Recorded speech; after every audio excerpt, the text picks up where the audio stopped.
Public speaking में होता क्या है? पब्लिक स्पीकिंग में आपको सिर्फ और सिर्फ पब्लिक के सामने, ऑडियंस के सामने नहीं बोलना होता है। बहुत सारी चीजें होती है जिसका आपको ध्यान रखना होता है। देखो, पब्लिक स्पीकिंग का मतलब सिर्फ और सिर्फ इतना नहीं होता है कि आपको सिर्फ और सिर्फ कुछ मौकों पे बोलना है और बहुत अच्छी तरीके से प्रैक्टिस करके, रिहर्स करके बोलना है। पब्लिक स्पीकिंग एक दूसरा ही लेवल है। सिर्फ टॉपिक के बारे में जानने से आप एक एक्सपर्ट नहीं बन जाते हैं। बहुत सारे लोग होते हैं जो किसी भी चीज में बहुत ज्यादा नॉलेजेबल होते हैं। वो एक्सपर्ट्स नहीं है इन द सेंस कि वो अपनी नॉलेज को अगर ठीक तरीके से एक्सप्रेस नहीं कर पाते हैं, अगर ठीक तरीके से उसको दूसरों तक नहीं प्रोपोगेट कर पाते हैं, नहीं पहुंचा पाते हैं, अपनी स्पीचेस में उस चीज को डिलीवर नहीं कर पाते हैं। सबसे पहले अगर हम पॉइंट डिस्कस करने की बात करें, जिस चीज का आपको ख्याल रखना पड़ता है वो होती है एम्पैथी। एम्पैथी मतलब क्या है? सरल शब्दों में समझने की बात करते हैं। एम्पैथी मतलब कुछ और नहीं बल्कि अगर आप बहुत अच्छी तरीके से जिस भी ऑडियंस के सामने आपको कुछ भी बोलना है, अगर आप उनके इमोशंस को बहुत बखूबी समझते हो, वो किस बात पे बहुत ज्यादा खुश होते हैं, किस बात पे वो बहुत ज्यादा डीमोटिवेटेड हो जाते हैं, क्या उनका लाइफस्टाइल है, क्या चीज उनको बहुत ज्यादा एक्साइटेड कर देती है, क्या चीज उन्हें बहुत ज्यादा खुश कर देती है, क्या चीज उन्हें डिसरिस्पेक्टफुल लगती है, क्या चीज उन्हें ऐसा लगता है कि बस अब उनका मूड ऑफ हो जाता है, वो डिसकनेक्ट हो जाते हैं और बस उसके बाद चाहे आप कुछ भी कितना भी उमदा बोल ले, वो आपके स्पीच को, आपकी प्रेजेंटेशन को, आपकी डिबेट को, आपके कटाक्ष को, आपके स्टेटमेंट्स को नहीं सुनेंगे। एम्पैथी मीन्स मतलब यहाँ पे ये है कि आपको सिर्फ और सिर्फ प्रेजेंट करते हुए या कुछ भी बोलते हुए एज अ पब्लिक स्पीकर किसी के भी सामने, चाहे वो कोई भी ऑडियंस है, किसी भी देश की, कहीं की भी, आपको जो लगता है कि बहुत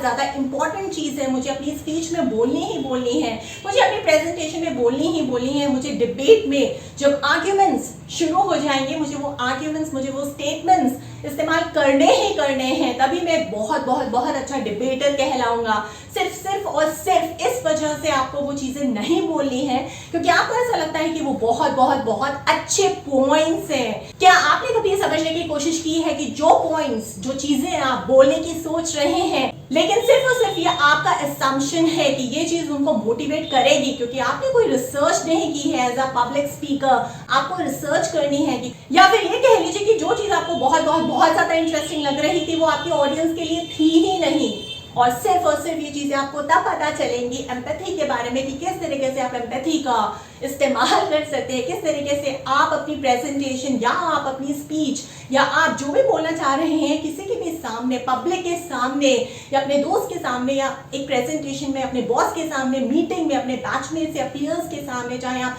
स्कूल में है, कॉलेज में है, यूनिवर्सिटी में है या आप एक वर्किंग प्रोफेशनल हैं, तो सिंपल सी बात इतनी आपको ध्यान रखनी है कि आपको सिर्फ और सिर्फ वो नहीं बोलना है अगर वो कुछ ऐसा कंटेंट है जिससे दूसरे डिसरिस्पेक्टफुल फील कर सकते हैं, जिससे दूसरे हर्ट हो सकते हैं, जिससे दूसरे शायद डिससैटिस्फाइड हो जाए और उनका मूड ऑफ हो जाए, वो डिस्कनेक्ट हो जाए। इन शॉर्ट आपको अपने ऑडियंस के इमोशंस का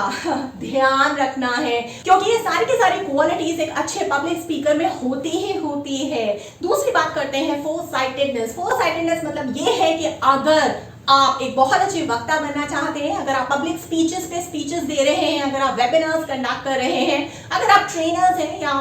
डिबेट्स में बार आपको बोलने का मौका मिल रहा है, तो फोरसाइटेडनेस आपकी बहुत ज्यादा एक्टिव होनी चाहिए। फोरसाइटेडनेस का मतलब क्या है? अगर आप बहुत अच्छे पब्लिक स्पीकर हैं तो आपको पता होगा अपनी पिछली जितनी भी स्पीचेस आपने दी हैं या अगर आपने डिबेट्स में पार्टिसिपेट किया है या जितनी भी पुरानी मीटिंग्स या प्रेजेंटेशंस में आपने पार्टिसिपेट किया है, चाहे आप किसी भी इंडस्ट्री में हैं, ऐसा बहुत लोगों के साथ होता है जब वो शुरुआत करते हैं एज अ पब्लिक स्पीकर। आपको अपनी पुरानी गलतियों से इस चीज को सीखना है कि आपको सब कुछ नहीं बोलना है, आपको प्रायोरिटाइज करना है, अपने स्टेटमेंट्स को, अपने सेंटेंसेस को देखना है। अगर आपको ये फोरसाइटेडनेस है तो जाहिर सी बात है कि आप जितने भी पब्लिक स्पीचेस देंगे आपको निर्धारित समय पे अपनी स्पीच को खत्म करना आना चाहिए। बहुत अच्छे पब्लिक स्पीकर बनना चाहते हैं, अगर आप एक बहुत अच्छे डिबेटर बनना चाहते हैं, अगर आप एक बहुत अच्छे प्रेजेंटर बनना चाहते हैं, अगर आप एक बहुत अच्छे ग्रुप डिस्कशन को जीतने वाले बनना चाहते हैं, चाहे वो कोई भी प्रोफेशन हो, चाहे वो कोई भी इंडस्ट्री हो, चाहे वो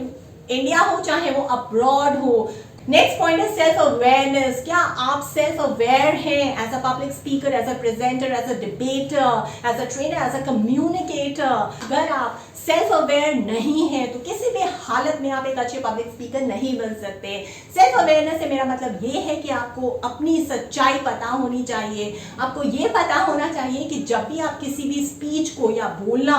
चालू करते हैं, शुरू करते हैं ऑडियंस के सामने या किसी के भी सामने, तो कौन से ऐसे इमोशंस होते हैं जो आपको पुल डाउन करते हैं, कौन सी ऐसी चीजें आपके दिमाग में, आपके मन में आती हैं जो आपसे प्ले करती हैं। यानी कि आप बहुत ज़्यादा एंशियस हो जाते हैं, कभी कभी आप बहुत ज़्यादा नर्वस हो जाते हैं। आपको अपने इमोशंस को पहचानना आना चाहिए। नेक्स्ट टाइम जब भी आप किसी स्पीच के लिए या वेबिनार के लिए या प्रेजेंटेशन के लिए या डिबेट के लिए या ट्रेनिंग के लिए प्रिपेयर कर रहे हैं अपने आप को, आपको उस समय अगर आप बहुत ज़्यादा एंशियस फील कर रहे हैं, अगर आपको कोई खुशी एक्साइटमेंट तो है ही नहीं, ज़्यादा से ज़्यादा आप नर्वस फील कर रहे हैं, आपको अपने आप से सवाल पूछना है कि आपको नर्वसनेस क्यों हो रही है, क्या वजह है। सोच के देखिए, अपने आप से सवाल करके देखिए, आपको ज़रूर जवाब मिलेगा। और जवाब आपको एक आधे मिलते हैं और वो ये होते हैं कि आप चाहते हैं कि आपकी ये जो प्रेजेंटेशन है, आपकी जो स्पीच है, आपकी ये जो ट्रेनिंग है, आपकी ये जो वेबिनार है, वो बहुत बार एक्सीलेंस जाए, बहुत कामयाब हो, लोगों को बहुत समझ में आए और बस वो कहें वाह क्या प्रेजेंटेशन थी, क्या ट्रेनिंग थी, क्या वेबिनार थी। या फिर आप इस वजह से थोड़े बहुत नर्वस या चिंता में चले जाते हैं कि अगर ऑडियंस ने मेरी प्रेजेंटेशन को, मेरी स्पीच को, मेरी वेबिनार को या मेरी ट्रेनिंग को पसंद नहीं किया तो क्या होगा। आपकी सेल्फ अवेयरनेस आपको ये बताती है कि आप बहुत ज़्यादा नर्वस, डीमोटिवेटेड और बहुत ज़्यादा एंशियस इस वजह से हो रहे हैं। अपनी स्पीच से पहले, पब्लिक को फेस करने से पहले, ऑडियंस को फेस करने से पहले, अपने बॉस को फेस करने से पहले, क्योंकि आपको ये लगता है कि कहीं ऐसा ना हो कि जो प्रेजेंटेशन में देने जा रहा हूँ या जो भी मैं बोलने जा रहा हूँ ऑडियंस को पसंद ना आए, मेरे बॉस को पसंद ना आए। तो उस कंडीशन में भी आपको अपने दोस्त को पूरी की पूरी प्रेजेंटेशन, अपनी स्पीच बोल के बतानी है, डिलीवर करनी है और फिर बाद में अपने दोस्त से पूछना है कि क्या आपको मेरी स्पीच, मेरी प्रेजेंटेशन, मेरी डिबेट या मेरी ट्रेनिंग या मेरी वेबिनार पसंद आई या नहीं आई और आपके फीडबैक क्या है। बस आपका काम हो गया। और अगर आपको ये डर लगता है, कहीं ना कहीं आप कॉन्शियस है कि मैं किसी के सामने बोल नहीं सकता हूँ, तो आप अपने स्पीच को रिकॉर्ड कर सकते हैं। रिकॉर्ड करने के बाद उसको देख सकते हैं, आपको समझ में आएगा कि आपने कहाँ गलतियाँ की हैं। जब आप इस रिकॉर्डिंग को बार सुनेंगे तो आपको ये भी पता चल जाएगा, आपका दिमाग आपको सिग्नल्स देगा कि यहाँ पे ये चीज़ गलत है। क्या आप अपनी प्रेजेंटेशन को, अपनी स्पीच को सुन के वाओ बोल रहे हैं,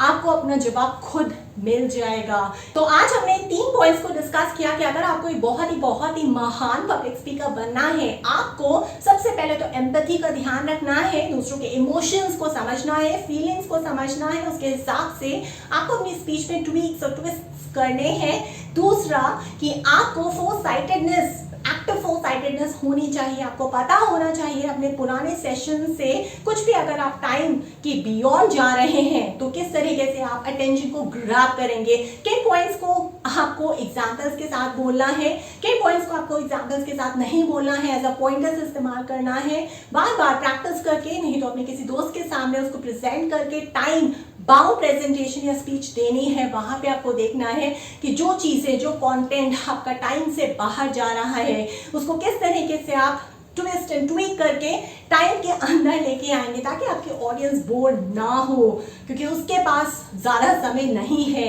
आपको ये भी समझना पड़ेगा फोरसाइटेडनेस पे कि आपकी जो ऑडियंस है वो किस तरीके से आपसे बनी रहे, आपकी स्पीच से बनी रहे। क्या आपकी स्पीच में अगर आपकी ऑडियंस चाहती है कि उनको कोलैबोरेशन का मौका मिले, क्या आपकी स्पीच में, क्या आपके कॉन्टेंट में वो कोलैबोरेशन का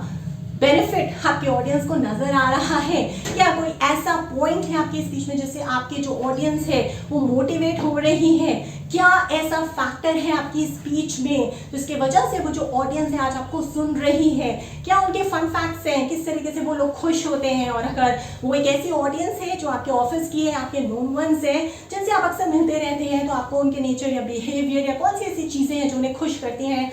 डिमोटिवेट करती हैं, एक्साइट करती हैं और बहुत ज़्यादा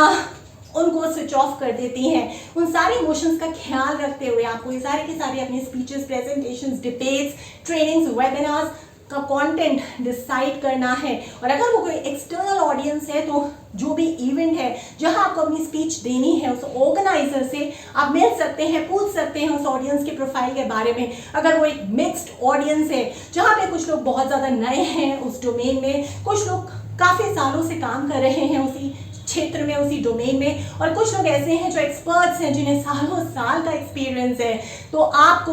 ऑर्गेनाइजर से ये पूछना है उस इवेंट के कि कौन सा ऐसा परफेक्ट पॉपुलेशन है इस मिक्सचर में जो सबसे ज़्यादा पार्टिसिपेट करेगी। अगर जो ज़्यादा से ज़्यादा ऑडियंस का नंबर है उस पॉपुलेशन में, अगर वो एक्सपर्ट्स का है तो उस हिसाब से आपका कंटेंट होना चाहिए। अगर वो फ्रेशर्स का है, नए लोगों का है उस डोमेन में, तो उस हिसाब से आपका कंटेंट होना चाहिए। अगर आपकी ऑडियंस ऐसी है जो काफ़ी सालों से काम कर रही है लेकिन वो फ्रेश भी नहीं है और ना ही बहुत ज़्यादा एक्सपर्ट है, तो उस तरीके से आपको अपना कॉन्टेंट बनाना पड़ेगा। ये सारी की सारी चीज़ें आपको उस इवेंट के ऑर्गेनाइजर से पता चल जाएंगी। और तीसरा पॉइंट जो बहुत बहुत इंपॉर्टेंट है कि आपको as a good public speaker self aware होना पड़ेगा। जो भी इमोशंस आपको महसूस हो रहे हैं, क्यों महसूस हो रहे हैं, जब आप कोई जवाब नहीं लेंगे कि आपको इसलिए महसूस ऐसा हो रहा है कि क्या पता आपकी जो प्रेजेंटेशन है वो आपके ऑडियंस को पसंद ना आए, क्या पता कि आपकी प्रेजेंटेशन इतनी बढ़िया ना जाए, आपको अपने दोस्त को उठाना है, उसको बोलना है कि आपकी प्रेजेंटेशन को सुने, आपकी स्पीच को सुने, आपकी ट्रेनिंग को सुने, आपके वेबिनार को सुने, जो भी आपका कंटेंट है वो सुने, जो भी आपको बोलना है, आपकी स्क्रिप्ट है, और फिर आपका दोस्त बताएगा कि वो प्रेजेंटेशन फॉर एक्सीलेंस थी या नहीं थी, क्या वो वाव प्रेजेंटेशन थी, क्या उसको मज़ा आया। बस इन्हीं तीनों पॉइंट्स का ख्याल रखना है, एम्पैथी दिखानी है, दूसरा आपको फोरसाइटेडनेस होना चाहिए, और तीसरा कि आपको सेल्फ अवेयरनेस होनी चाहिए as a good public speaker. जहां आपने इन तीनों पॉइंट्स का ख्याल रख लिया, मान लो कि आप एक सक्सेसफुल ऊंचाइयों की बुलंदी पे पहुंचने वाले हो। इसके अलावा भी अगर किसी और टॉपिक में आपके कोई भी डाउट्स हैं तो आप मुझसे सेशंस अरेंज करा सकते हैं आपके प्राइस पे, मेरे टाइम पे। आइए बुक करिए अपने सेशंस, मुझे आप टॉपिक के साथ व्हाट्सएप कर सकते हैं मेरे नंबर पे 9311659252। और अगर आपके पास कोई प्रपोजल है, अगर आप चाहते हैं कि मैं वर्चुअल मोड के जरिए आप तक पहुंचूं, आपके एम्प्लॉयज़ को ट्रेन करूं, खोज करूं, मेंटोर करूं या फिर काउंसिल करूं, तो आप मुझे प्रपोजल भी भेज सकते हैं मेरे ईमेल एड्रेस पे verma.roli@gmail.com।